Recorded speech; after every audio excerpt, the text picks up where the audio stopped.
मैं हरगिज आपको यहाँ सफाई नहीं दूंगी, लेकिन मैं चीख रही हूँ किसी वजह से चीख रही हूँ।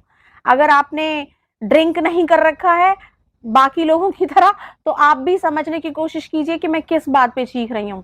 एक भैया बोल रहे हैं कि वो इतनी शराब पीते हैं कि अपनी सारी सैलरी उसमें उड़ा देते हैं। फिर यहाँ उसकी हिमायत में और 40 लोग बोल रहे हैं कि शराब पीना गलत नहीं है। मैं इस बात पे चीख रही हूँ।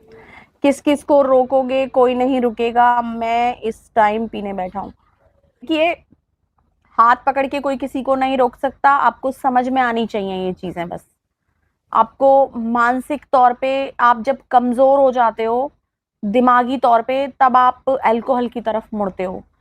तब आप, और ये भी एक सत्य है, कड़वा है, जब आप मानसिक रूप से कमजोर होते हो या तो आप शराब की तरफ जाते हो या आप भगवान की तरफ जाते हो। जिनकी भी आप इबादत करते हो आप उस तरफ मुड़ जाते हो।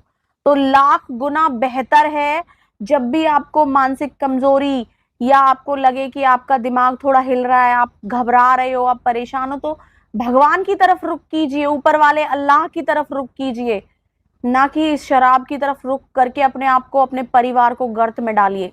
गलत है। जब हम दिमागी तौर पर कमजोर होते हैं ना, तब हम इन चीजों की तरफ जाते हैं। ये बात हमेशा याद रखिएगा। तो एक तो कोशिश कीजिए एक तो कोशिश कीजिए कि आप अपने आप को इतना मेंटली ताकतवर और स्ट्रांग बनाइए कि कोई आपको मानसिक रूप से कमजोर ना बना सके। अगर कहीं आप हो रहे हो कमजोर तो कोई गुनाह नहीं है। मानसिक रूप से कमजोर होना कोई गुनाह नहीं है, कोई बीमारी नहीं है ये। बहुत से लोग बोलते हैं अरे मेंटल है, नहीं, वो उस तकलीफ में है, वो भी परेशानी में है। ये परेशानी दिखती नहीं है, इसका मतलब ये नहीं कि वो तकलीफ में नहीं है। हाथ पे कटा हुआ सब बोलेंगे अरे अरे कट गया, इसको बहुत दर्द हो रहा होगा, इसको लग गई होगी, तो उसकी तकलीफ में खड़े हो जाएंगे। लेकिन जब यहां दर्द हो रहा होता है तो किसी को दिखाई नहीं देता, सब लोग मजाक उड़ाते हैं। मजाक नहीं उड़ाना चाहिए, अपना हाथ बढ़ाना चाहिए। अपना हाथ बढ़ाओ, उसकी ताकत बनो, उसकी हिम्मत बनो, उसको संभालो।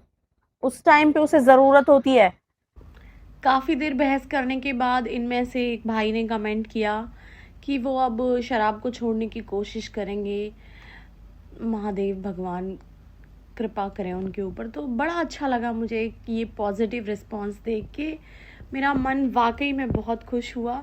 इस तरह की रिस्पांस, इस तरह की अगर कहीं आर्ग्यूमेंट्स डिबेट होती है और उसका फ़ायदा इस तरह से निकल के आता है तो दिल अपने आप खुश हो जाता है। हैप्पी रक्षाबंधन।